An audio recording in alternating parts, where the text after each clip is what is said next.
দেয়ানগঞ্জ বাজার স্টেশন থেকে বাহাদুরাবাদ ঘাট পর্যন্ত রেলপথ ছিল একসময়। তো এদিক দিয়ে রেল চলাচল বন্ধ হয়ে গেছে।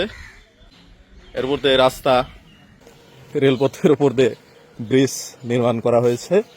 নিচ দিয়ে দেখুন ঝুলে আছে সেই রেলপথ, যে পথে একসময় আন্তনগর, তিস্তা জিনিস পরে থাকতে থাকতে যে একসময় নষ্ট হয়ে যায় এবং ব্যবহারের অনুপযুক্ত হয়ে যায়, এরই প্রমাণ হচ্ছে এই রেলপথ।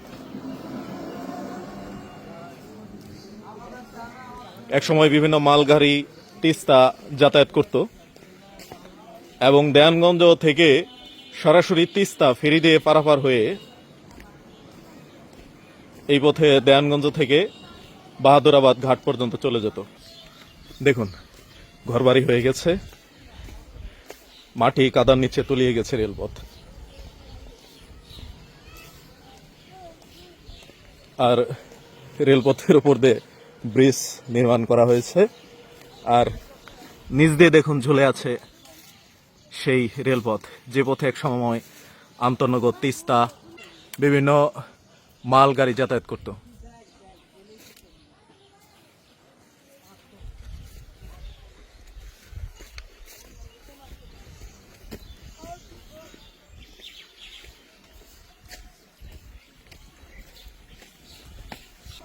দেয়ানগঞ্জ জংশন স্টেশন থেকে যমুনার যে ঘাট, বাহাদুরাবাদ ঘাট পর্যন্ত এই রেলপথটি অব্যবহৃত পড়ে আছে ৮-১০ বর্ষ যাবত।